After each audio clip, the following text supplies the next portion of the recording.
Our total number here, we've got 165 executives across all of the 6 different tracks that are going on. And you, as participants, represent some of the most powerful and progressive builders and multifamily companies in the industry. And we have 120 sponsor companies, 120 boardroom presentations that are going to go on, and 2,200 one-on-one meetings. So again, great opportunity for you to be able to learn, get exposure to some new technologies, to ask questions, to find out how some of these technologies might weave into your strategies as you're looking for ways to be more successful as companies. So as we jump into today's panel, we're going to be focusing on resiliency and integrity. Really looking at the structure of the home. And so I'd like to start off by introducing our panelists today. You've already heard about me, so I'm not going to reintroduce myself, but I'm going to turn the time over to Robert. Robert, tell us a little bit about yourself and your company. Thank you. Robert Johnson.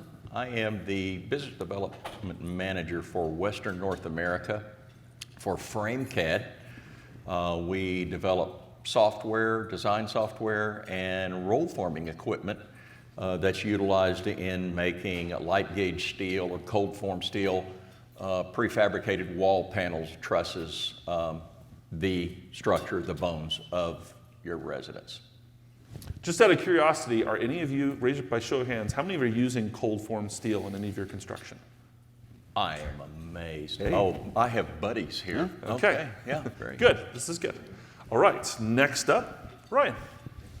Yeah, well, it's good to be here with you all this morning. My name is Ryan Kobe, and I've worn lots of different hats in this industry over time. I started out actually sweeping floors and pounding nails, eventually got curious and went back to college and got a degree in structural engineering, and that's really where my training and my experience come in. I'm here representing Simpson Strong-Tie, and we're a manufacturing company, and really what we specialize in is the interface between the bones of the structure and the various functions that they serve, and so completing that load path. And so yeah, it's fun to be here today. It's really fun to talk about this industry and how it's changed over the course of my lifetime. And while we might look at a house and not see a lot that's changed, boy, if you dig in, you realize we know a lot more about what's going on with that structure and that system than we did 30 years ago. So it's fun to be part of.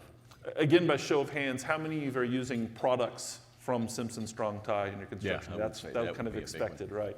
And I think we'll have an opportunity to kind of touch on some of the newer technology, and you have products that kind of run the whole gamut, but we'll spend some time talking about some of the newer stuff, which should be fun. So I want to start off, we got some kind of pictures here of some of the cold form steel. And I'm going to back up for just a second. Yes. So there is this saying of like, oh, they don't make homes like they used to, that these older homes have good bones. But yet when we look at some of the technology, the numbers and data, this isn't true. So I think the first question I want to ask is, how does this adage hold up when compared to the modern day innovations in structural integrity and resiliency? What are some things that are just flat out wrong about that saying? Boy, that's a great way of pitching me something. First of all, let me say, I am not anti-wood, so we're going to get that out of the way. I'm just pro cold form steel.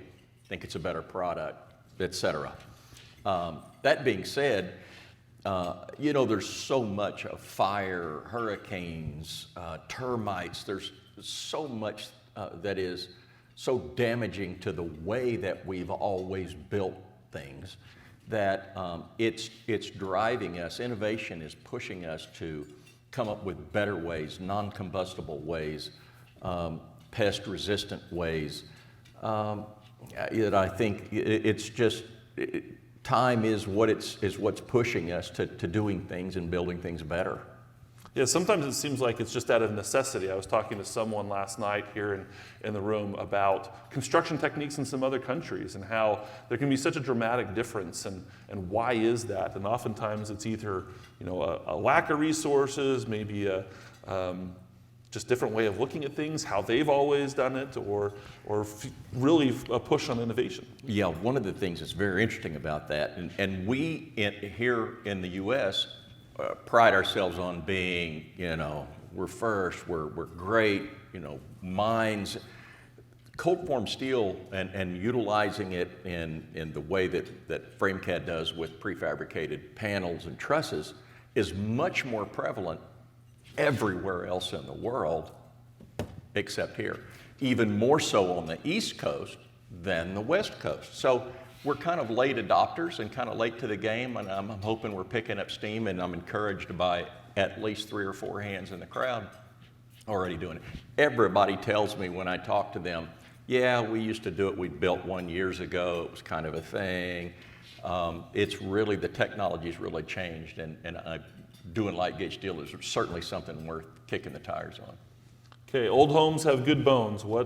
How would you refute that based on what you've seen in your career and at Simpson?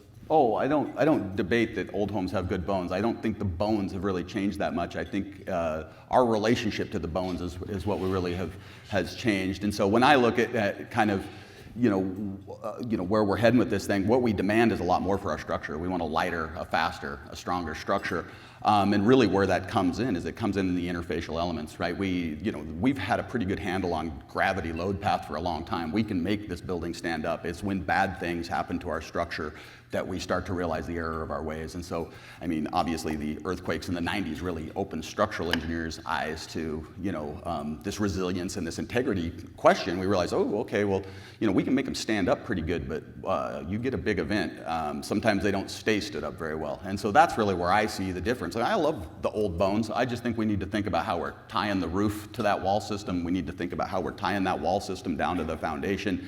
We really got to look at it holistically. And so some of the techie pieces that have really driven that is the software. It's the things behind the scenes. We know a lot more about the forces that are imposed on our structures today than we did 30 years ago. And what we need is folks that come in and think of innovative ways to make it so that these structures truly can survive these design level events. As much as we hate it, we just can't afford to be rebuilding these structures when we have a design level event that on the long end would be 50 years. Well, that's twice in my lifetime, at least if my plans all goes according to plan. Right.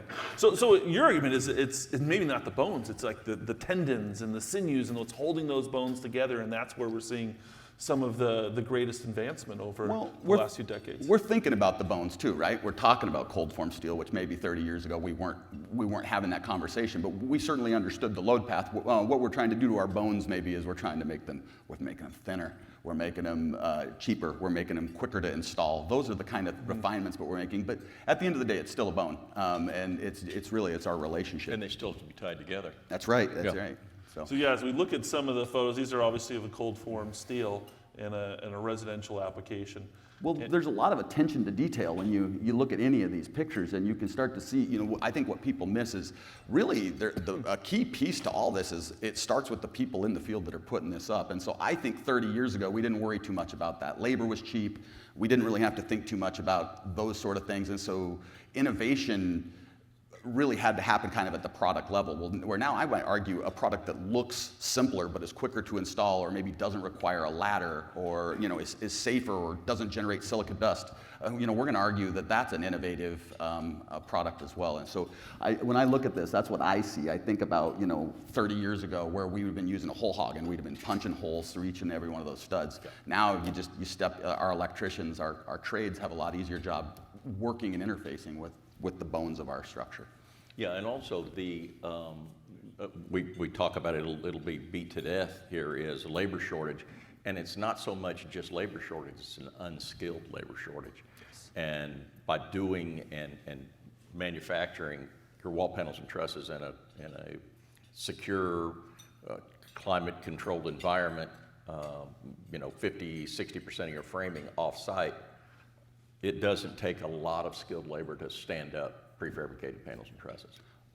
And if you'll let me just nerd out for just a second, some of the things that I think is cool is right here we got a braced wall panel, right? And so that's one of the things that we're looking at that we see a lot of innovation is with regard to our lateral load system. 30 years ago, we used studs and we nailed plywood to it, and that was pretty much all that happened. Now we have a lot different understanding of that load path, and so some of the neat things with cold form steel is you can just use strap bracing and you can get incredibly high lateral load capacities out of what from my perspective would be a fairly short segment of wall. If you push it far enough, again, our high-end clients, they want more and more glass on the unobstructed spaces. Eventually, you're going to run out of wall length, and then we have to get a little more creative, and that's where a company like ours comes in, and we manufacture products that are specially designed to handle those. The pinch points, that's really what we deal with is these pinch points. How can we make this structure taller, leaner, stronger, more resilient? And so. And when you say lateral load, can yes. you? Oh, sorry. No, for me, probably not for them. No, forget, the lingo's tricky. So it's really easy for us to deal with gravity, anything that comes down vertically. It's any of the forces that oppose a horizontal load on a structure. So generally when I say lateral load, practically speaking, we're talking wind or an earthquake if you're a coastal dweller. I'm in Kansas, I get it. We got the tornadoes there. So we got a little video here to just demonstrate, how significant using this type of technology can be. And the event here is a hurricane. The ones that were standing in this neighborhood are the ones that had used this type of technology. Not all of these were brand new builds. And so that does say a lot about the bones versus the tendons and the sinews and kind of holding it all together. Yeah, we used to think screws and nails, were great stuff and held everything together and it's never going to go anywhere. But until you really see something like that and get into all those connectors and hold downs and things like that, it really comes to life for you. And you talked about the advantage of cold form steel. Well, we're going to talk more about the specifics of cold form steel, but when you talked about the labor, how many of you are dealing with labor challenges in your market, particularly skilled labor? Okay, about half. Is that the ability to take some of these walls and to be able to do some level of prefabrication, and whether it's using cold form steel, whether it's using wood and doing like mass SIPs, timber, anything. mass timber. The last few homes that we've built in my neighborhood for Habitat for Humanity have used panels, and we've partnered with the School of Agriculture or School of Architecture at K-State to prefabricate the panels. And you're right, once those were done, we brought them out on a trailer, and we had a bunch of volunteers that basically stood them up. And that the opportunity to look at, hey, is there a way that we can kind of like have factories that are spitting out the walls, and then we're putting them up where they are. But if I can interject, I think where things have changed is we have gotten more into a design-led methodology. So in our world, it's DFMA, so Design for Manufacturing Assembly. All of the work and all of the thinking comes much sooner in the process than it used to. So now all of these things, hold down, straps, is all designed in the very beginning before we ever send that out to our MEP subs and say, here's the bones, now you can put in your water and electrical, and they're not having, all that clash detection is done very early on so that when the wall panels show up, there's holes drilled where hold downs go.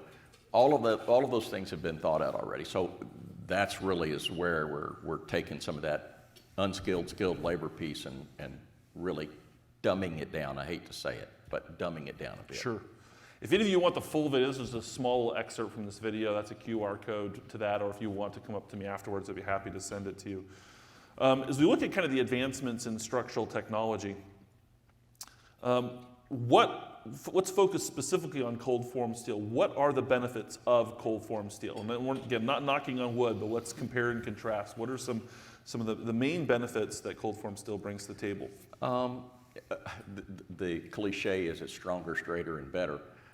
Anybody that's built with timber, with lumber, knows that especially let's touch on a multifamily site, which there's so much multifamily being built right now, especially in the Phoenix area, that you see stacks and stacks of lumber out in the weather for weeks, sometimes months. then it gets built, then it gets assembled and cut and put into walls, and it sits out there more time. Well, by the time you get in and you're doing drywall or want to do drywall, it's gone back to nature, and now it's a canoe. And so you have to straighten and shave and do all of these things. It's more labor, more time. We've done it forever, which is kind of the frustrating part for me is, just because we've done it forever doesn't mean it's the best way to do it. We are economics driven. And until the word gets out of the benefits, non-combustible, when you build a structure that's non-combustible, we use 22 gauge sheet steel for shear, no plywood. The best things to do is, USG Structacrete, the 3/4 inch tongue and groove decking for second floors. It eliminates, at least in Phoenix, potentially eliminates sprinklers needed in like carriage houses, the single family rental build to rent stuff that's out there. No termites, cheaper, big, huge deltas on builder's risk insurance, folks. If you build an entire subdivision that you've converted from wood to light gauge steel, a 300 unit, I've seen a $250,000 to $300,000 delta in builder's risk insurance alone going from timber to light gauge steel.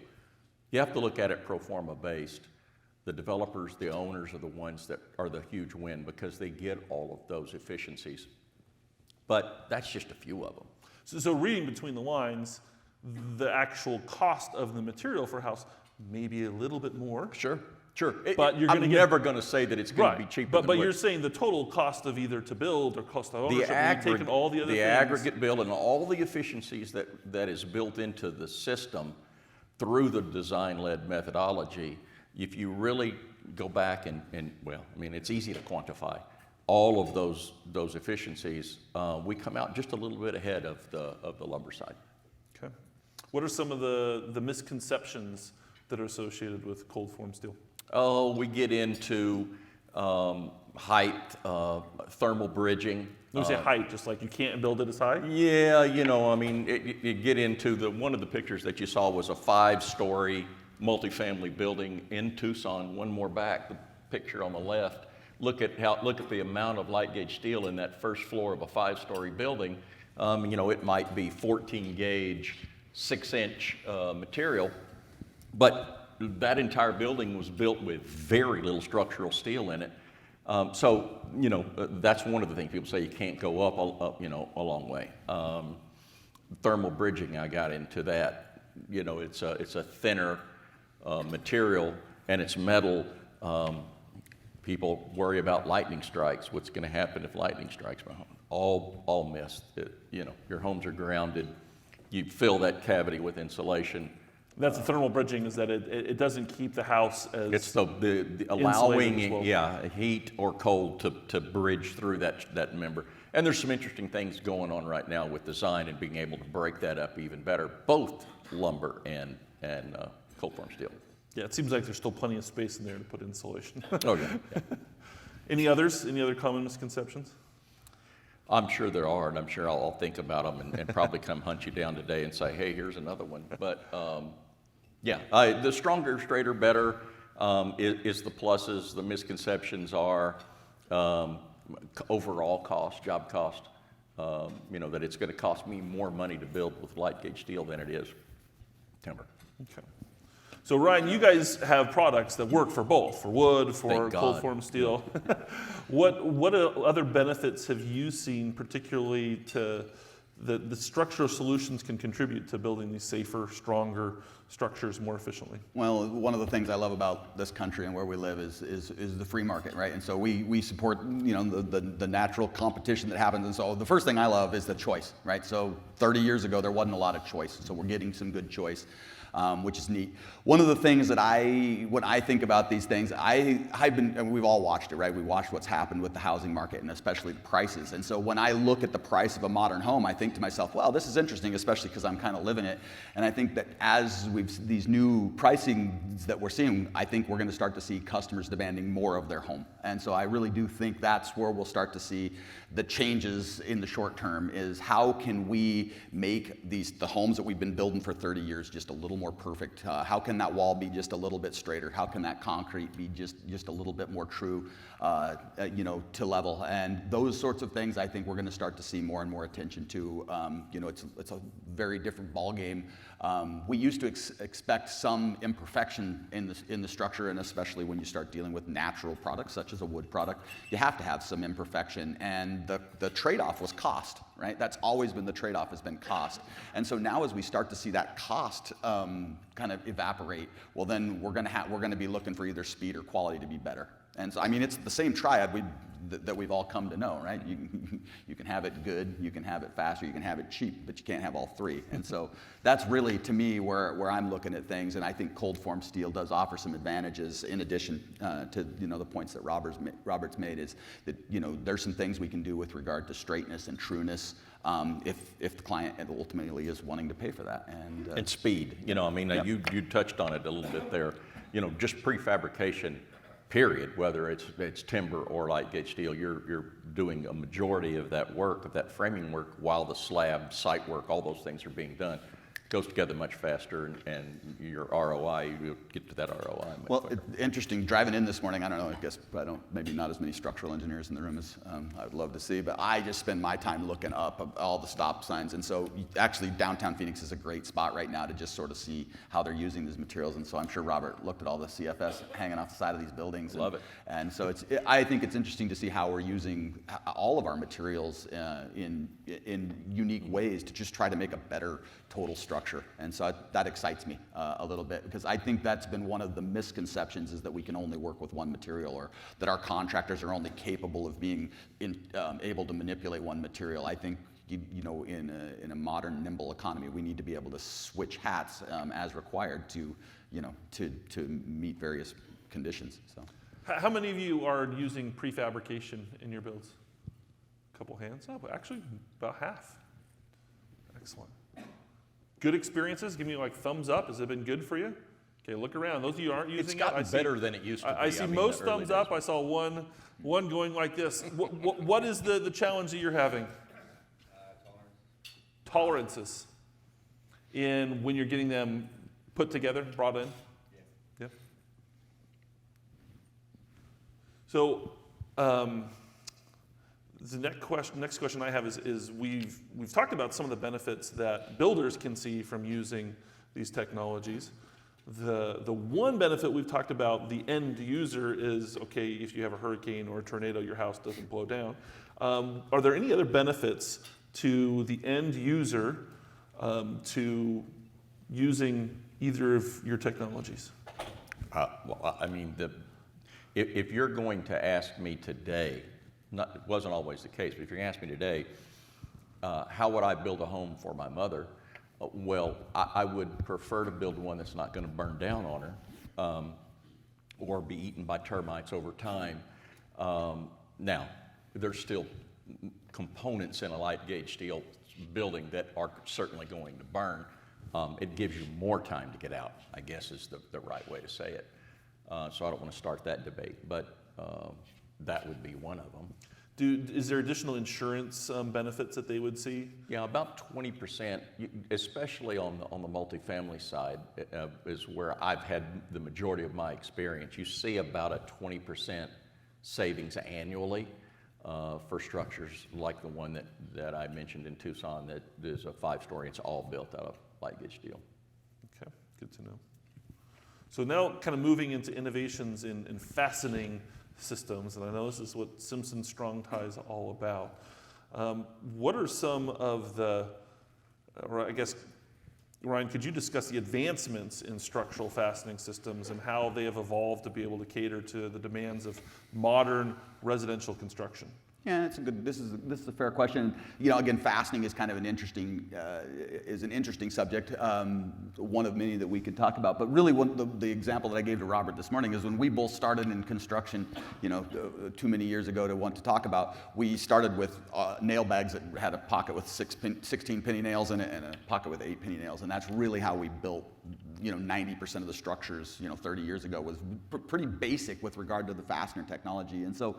Fastener technology, our understanding of various failure modes, so how a structure, when a structure ultimately comes to failure, like what causes the two pieces to physically separate. We spend a lot of time looking at that, and again, but it's all back to that triad, right? We're just trying to make a high quality product for a little bit of money, and so we've spent a lot of time on the fastening side of things, and I do think that, to give a great example of this, when we're building our strong walls, which is our version of a highly engineered shear wall, usually used in very specific applications where you have high loads and not a lot of room to put it in. In our latest revision of that product, one of the things that we recognized is that the nails that we have historically used to attach our hold downs to these new engineered wood billets that we're using weren't giving us the performance that we wanted. As we took that thing clear to failure, which again, in your home, I hope you never see that. But those nails that don't have any ridges or anything, for some reason, will just slide out. Well, and it was a failure mode we didn't like. And so in this particular case, we went back to the drawing board and actually designed and manufactured a screw from scratch. It's one of the benefits that we have now as being an integrated company, is the folks in Tennessee designed us a screw. And so now we have a brand new screw that works really well for attaching, the steel that we use in our hold downs to these LVL and LSL billets that are becoming so common in the engineered wood side of the market. And so, but even in light gauge steel, all of these straps and all of these hold downs are still absolutely necessary and are drawn in and designed in code. So even though it's light gauge steel all the way up, that strapping, that Simpson strapping and those hold downs is all there. It doesn't matter what the building material is. We got to have that continuous load path. And so to keep this, to talk about, so what are some of the things that we're looking at with the CFS? Well, that's fastening wise. It takes a unique and some unique thoughts into how we build our screws, and so we're looking at that. We're doing some pretty neat stuff there, like what happens when you take and you want to attach wood to steel, wood to CFS. We got some pretty cool technology and some cool fasteners that work there. And so there's a lot of time is being spent right now in those interfacial elements. How do we connect these two pieces, and where that all comes down to is the fastener ultimately. Collating, to interject real quick. Collating, though, is also another thing that you talk about panelization. That's one of the things that Simpson is really focused on. Is we're like, what screw does this industry use and use a lot of? Mm-hmm. We want to figure out how to collate that and how to put that in a tool that reduces worker fatigue, that increases safety. That's huge. Those are the things that we look. You're like, well, what does Simpson do for our customers? Those are the things that we look to do. Is like, if we can save you 5 minutes on every installation of this particular product, ultimately we think that that's going to help make you money, and if we do it right, that'll make us money along the way. Yeah, I agree. That makes sense.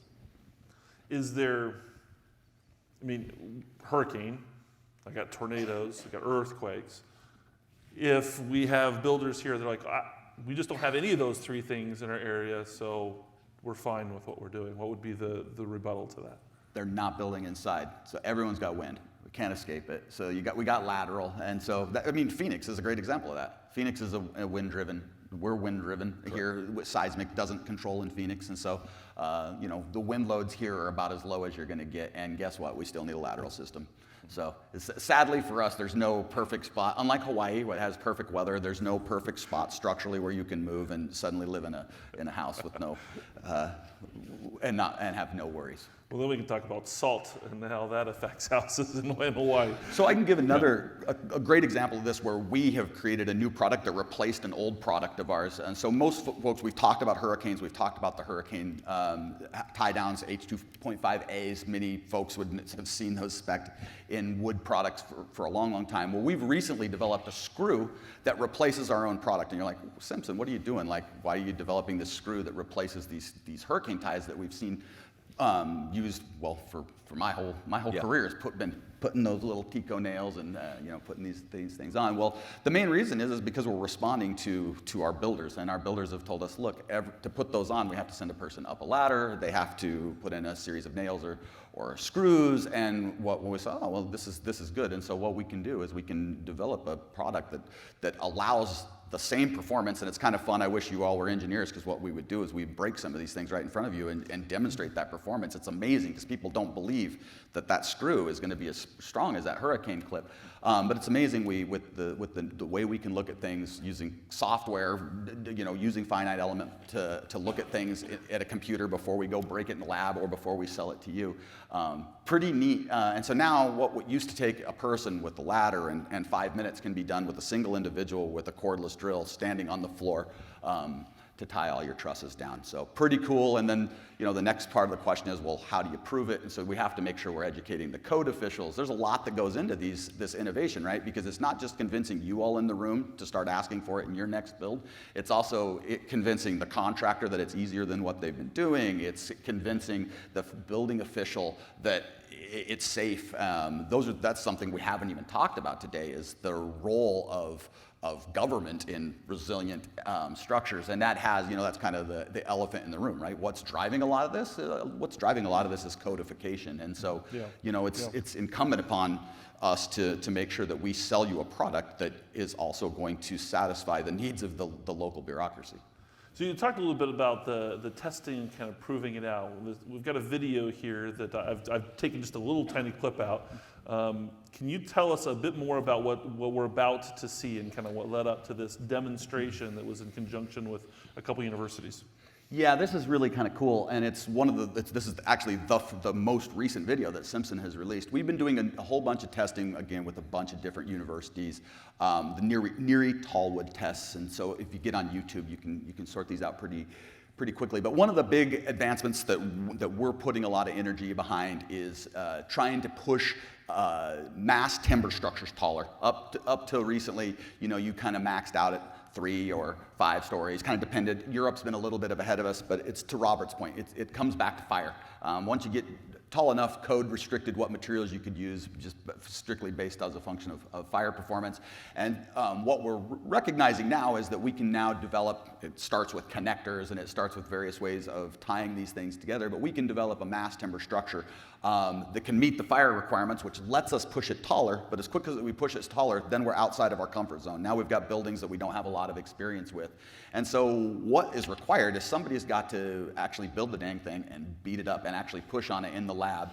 And so what you're looking at is a full-scale 5-story shake table test demonstrating some of the newest products that we're working on in terms of tall mass timber structures. Okay. I think this is good that we show this, because I don't think a lot of people even have an appreciation for what a design level event looks like with their eyes, right? We talk about it like, oh, the wind blows. We've been outside when it's windy. I don't think, if you've been through a hurricane, I suppose you can maybe appreciate that a little bit, something I've never experienced. But big seismic events are really hard to appreciate. And so that gives you an idea as to the forces that are generated. And so when you're talking about resiliency, we always need to remember what the definition is. And that means to be able to use something quickly after some large event, right? And so if that were to happen to our structure, what would we need to do to get that back up and running so that we can either occupy the structure or make money with the structure? And that is really where we're spending all of our time right now is again, we're really good at keeping people safe in the structure, but boy, putting that structure back to work immediately following event, not having to tear the structure down and invest in something new, that's kind of where we are right now in terms of resilience and integrity of our structure. Is we're not satisfied to just live.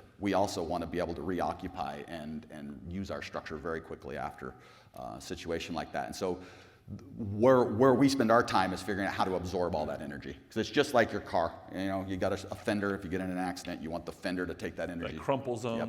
And so there's a lot that goes into it, but that's some rocking wall technology. And this is not an engineering conference, but it gives you an appreciation. You're like, oh, this is a whole different way of kind of looking at things. And so yeah, kind of fun.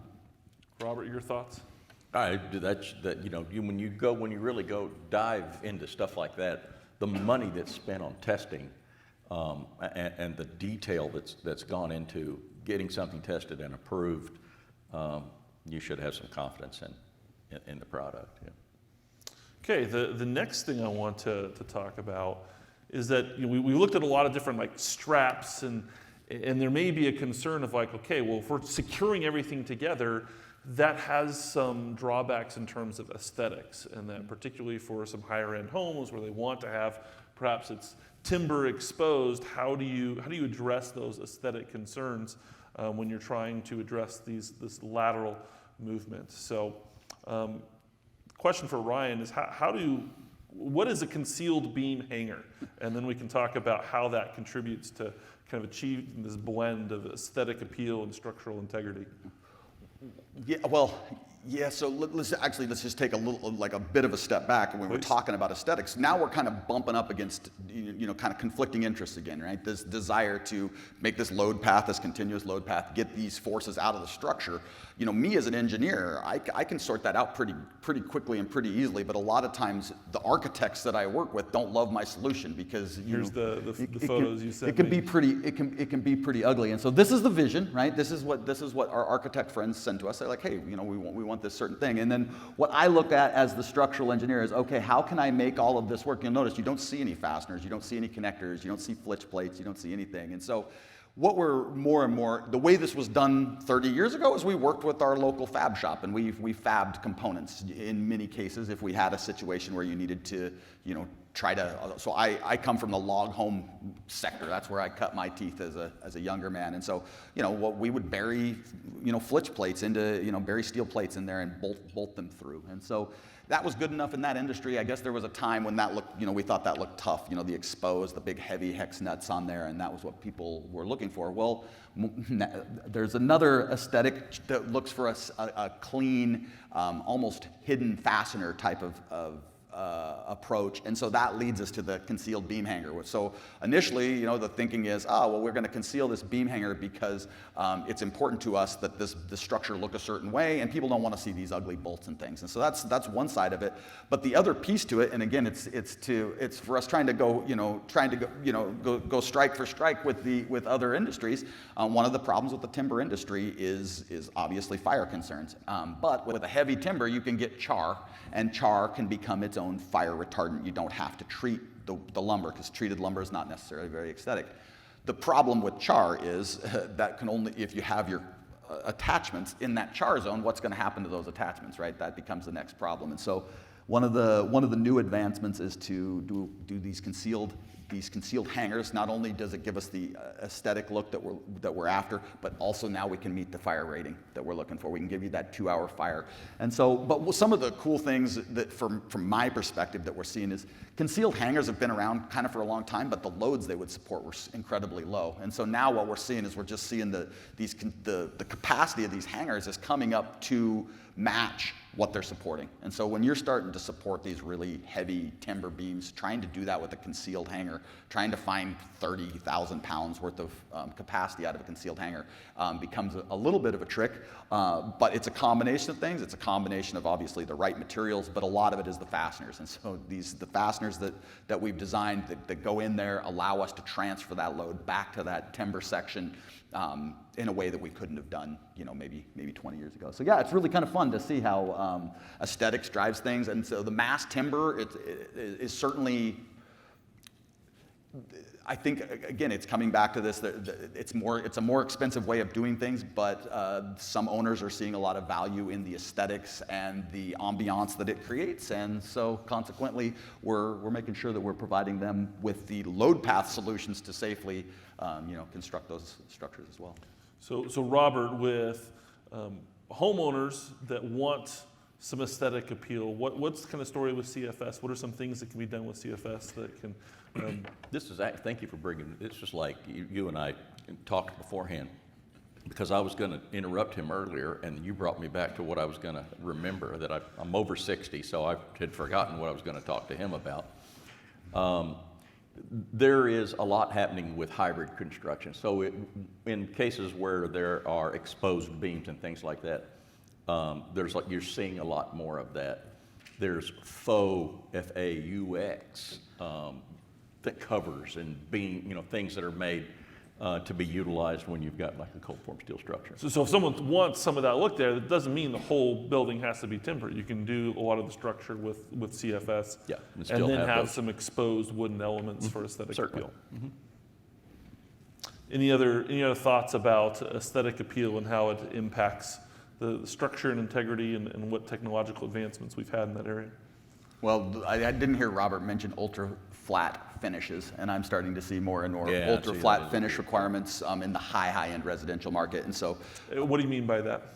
What is an ultra flat finish requirement? On a wall, it would be like, say, a level 5 finish, which is no texture, it's smooth. And in the, when that happens, if there's any curves, bends, I mean, it even gets into the drywall finisher, any of that will create shadows, and that's just one example. so yeah, this is one of the spots you can really, you can really, as a structural engineer or as an engineer, you can really tweak things. Is that we, in our specs, we can embed some requirements for finish, right? And usually we kind of have to match that with what the client will accept and what's possible from the folks in the field. But and that's what I'm talking about. As our homes get more and more expensive, they're demanding more and more of the home. And so yeah, the ultra flat finish piece, it's happening both in vertical and in horizontal surfaces, and they're just needing higher tolerances. You can understand it pretty well on a flat horizontal surface. You're like, yeah, we're putting lots of tile in, we're putting these wood floors in that require just dead level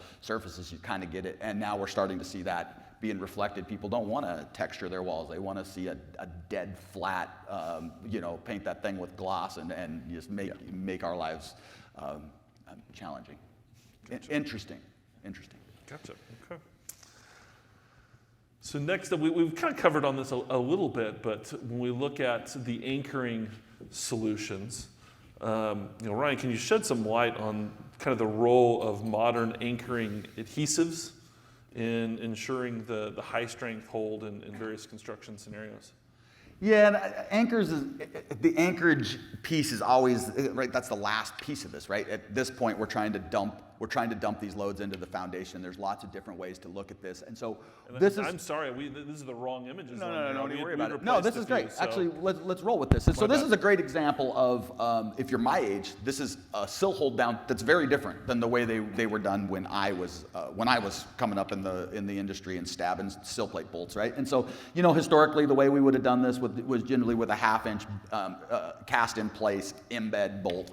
And now what we're seeing is we're moving into more of the strapped solutions, and a big part of the reason is back to these finishes, right? That contractors don't like to finish around anchor bolts at 4 foot on center, right on the edges. And so coming up with different ways to look at that. None of these are terribly novel. These have been around a long time. What the bigger pieces to this, and what we had originally talked about, is that when you start... I've got them on this screen, but somehow I dropped the ball between and it's not even a big deal. But one of the issues that we run into with these resilient structures is the loads get very high. And as your loads get high, you've got to figure out how to take it into the foundation. And so we're running into situations where your 6-inch embed on a 1/2 inch bolt isn't going to cut it anymore. And so I don't care if you're working with wood or CFS or steel, getting those loads into the ground is meaning that we're having to put larger and larger anchors in. Yeah. And that comes in a conflict with this desire for a flatter and flatter finished product. And so some of the things that we work on is obviously we're looking at the heavy load collectors, our lateral systems.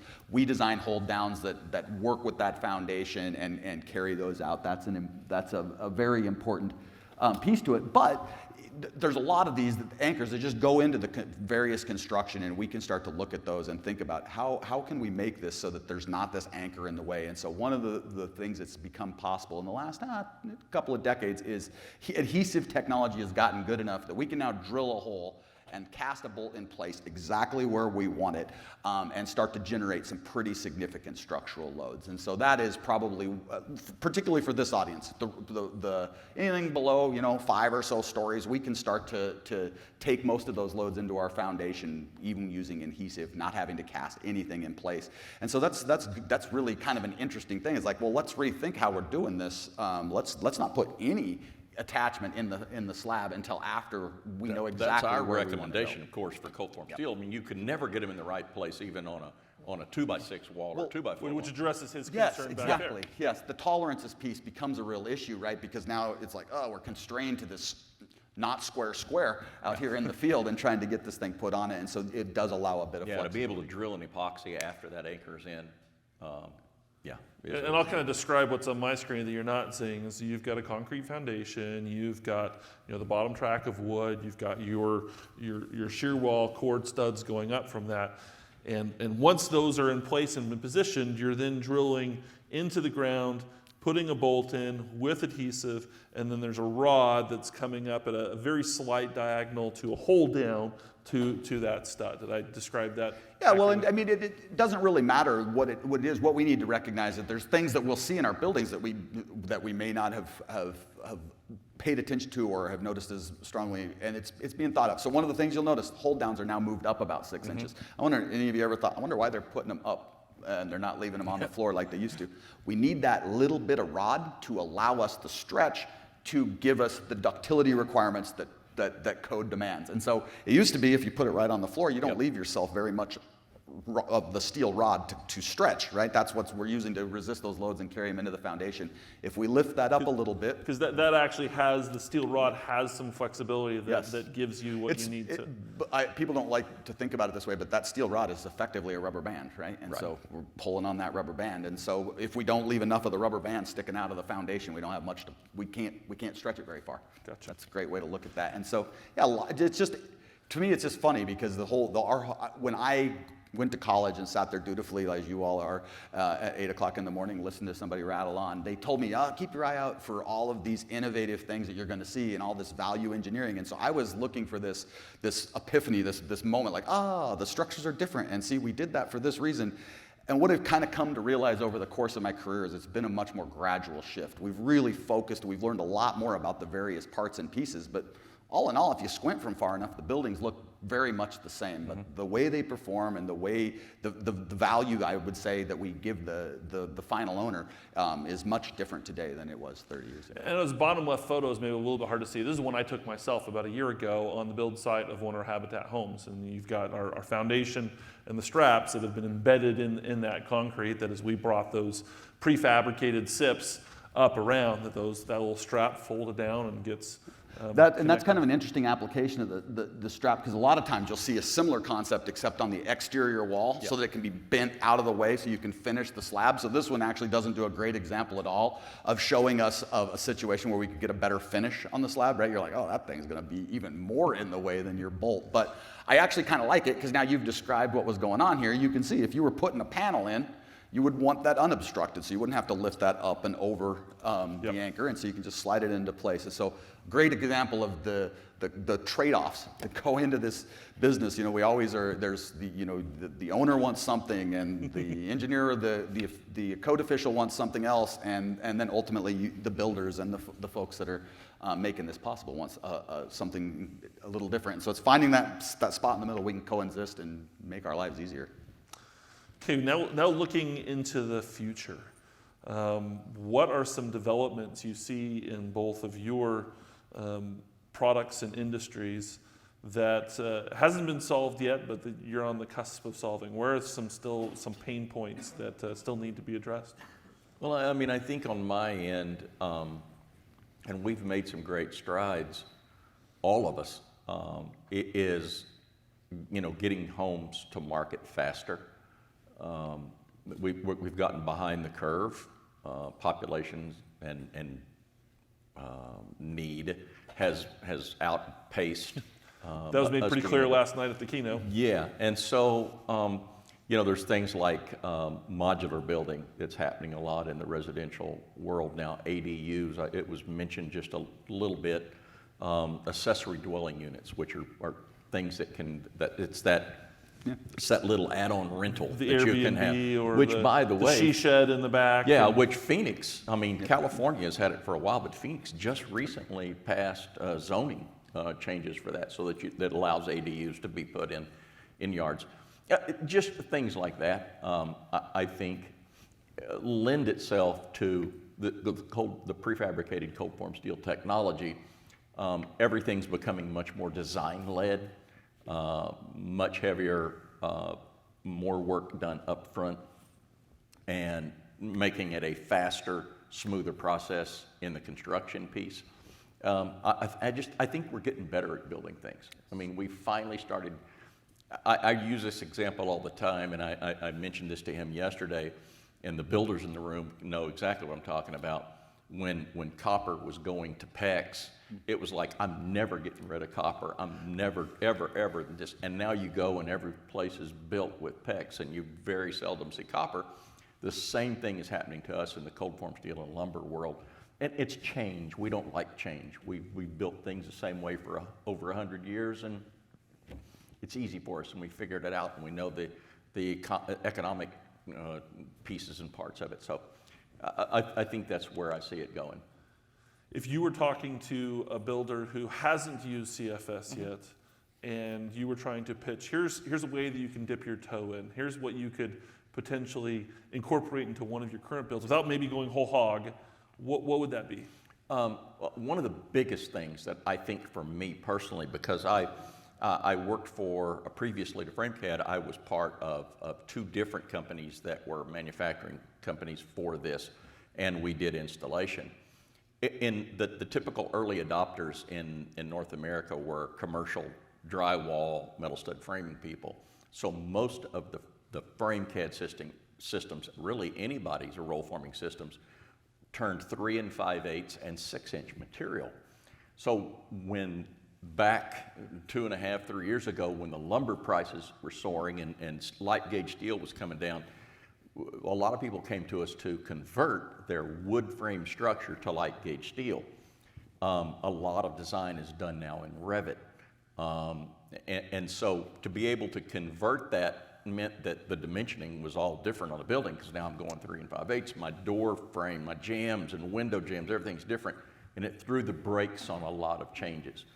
We have introduced and are getting much more aggressive about bringing in systems into to North America that turn 3 1/2 and 5 1/2 typical lumber dimensions.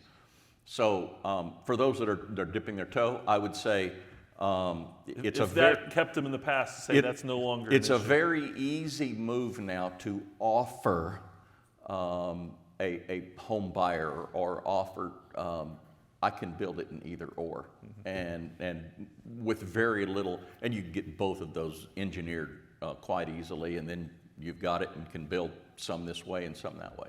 Okay, so on the fastening side, what challenges are you still working on? What's on the horizon that you are still working on? What advancements are still out there?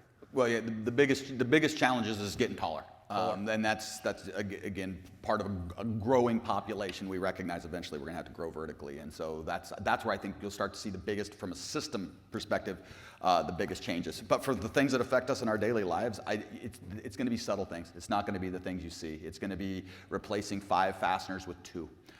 It's going to be continuing to make things be able to be installed without putting yourself into dangerous positions. So a lot of the things that we look at now is like, how can we do all of these installations from inside the building, not ever have to get on the exterior of the building? And so I think it's those refinements, it's that attention to detail. It's working with our partners and figuring out, okay, what are your pinch points? What's giving you issues? And so that's really what I think we're going to continue to demand more and more of our structures. And so we need to continue to demand that the materials we use are used efficiently. And that's, from an engineering perspective, it's a great time to be an engineer, because we do finally have the technology at our computers to really be able to look at this stuff in digital space and test out a bunch of different ideas. And where in the past we didn't necessarily utilize all of our materials in their most efficient fashion, that's where I see things going, is the price of everything has gone up. And so we want to use the kind of the least we can under a given circumstance. And so, especially for the residential market, we know a lot of historically, I think our homes there was a lot of fluff in there. They were over-designed in a way, and so we can start to think about that a little bit and say, all right, how can we pull some of this material out and still give you the safe structure that you're used to? And that all comes down to understanding. It's all about being aware of what's going on, understanding that load path, and putting strength where it needs to be. Okay, so we had most of the audience raise their hands that they're using Simpson Strong Tie products. What is the as they're chatting with you in your booth later today, what is the one thing you like? This is what you need to look at today. This is something new that we have that you should be considering. Well, in the residential sector, again, this is we have occupied this space for a very long time, and so what we're doing works really well in the residential sector. What I will tell you is, if you end up, and it's tough with builders, right? Where we come in is when you have a problem. So our shear walls are the place to be if you have very, very high loads and very little wall to put it in. And so that would be the thing I would tell this group, is that look at those portal frames, especially now that we can stack them and we can go back to back. We can start to get structural steel loads out of a wood or a steel shear wall, which is pretty neat. And so that's the one thing I would tell you that's kind of cool in our world right now, is stackable and back-to-back shear walls gives us the ability to get those capacities up around that 30 kip range, which is what we start to historically we've had to transition to structural steel.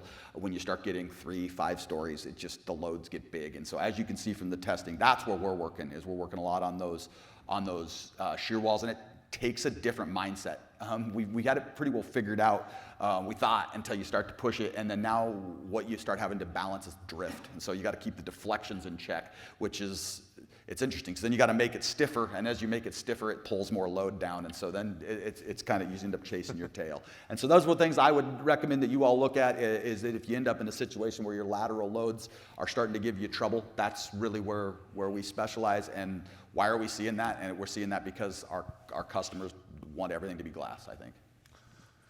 So we have 5 minutes left. Are there questions from our audience? And while you're thinking of whether you've got a question that has been answered yet today, I'll ask both of you, are there any advancements in integrity and the resiliency outside of your two companies that you think is really exciting in the industry?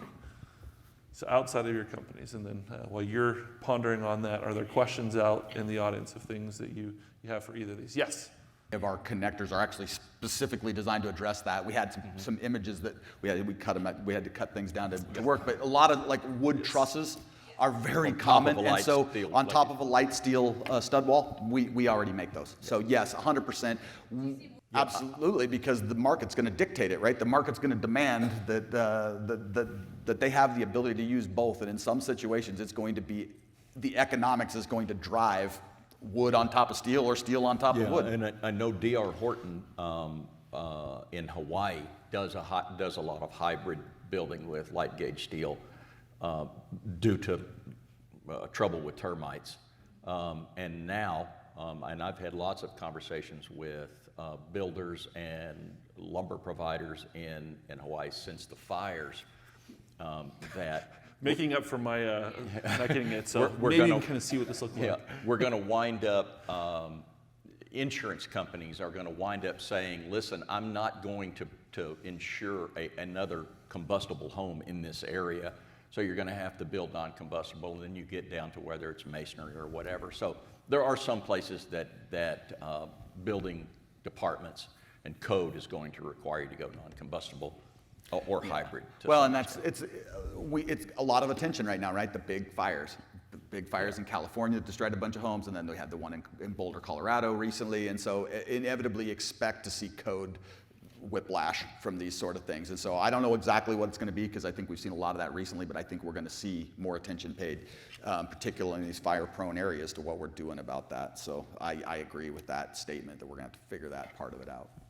As you look at testing, particularly the connection to the foundation, how are you measuring and ensuring that there's enough tolerance and enough strength? No, this is a great question, because as you saw that testing, you're like, well, heck, that poor structure's doomed. They're no using that again. And that is one of the that's the $1 million question right now, right? Is how can we design this building to under service loads, which is what we experience every day. We always want the building to come right back to where it was. How can we have that same level of performance under a design level event, under a catastrophic event? And what it requires is we have to be really deliberate with how we take those forces out of the buildings. And so because you asked it, I'll bring it up. But like, for example, in the case of our strong walls, we're now designing what we call structural fuses. And so we're designing all the damage to occur in a very specific spot within the structure to eliminate exactly what you're talking about, which is the separations. The biggest problem that we have, and we could have talked about it because it's where our two worlds interface a lot, is actually a lot of times the non-structural damage is what keeps the building from being resilient, right? If it stands up, that's great, but if you can't occupy it, if you can't live in the structure, and so that's really where we're at right now, is we're trying to figure out how do we take these large displacement events and not absolutely destroy your finishes, and so we're doing a lot of work to drift clips and things like that are just really important. And it's not just the drift clip, it's helping our contractors understand that the only way a drift clip works is if it's installed correctly, and those pieces, so that when we do get, most of your life you'll never need a drift clip, but when you do need it, that's one of those interesting situations. So. Well, thank you for your questions. Sorry we didn't get you a chance to share what you think is the most advanced, but we're at time. So I'm glad, because I didn't think of anything. Can you please join me in a round of applause for our panelists today?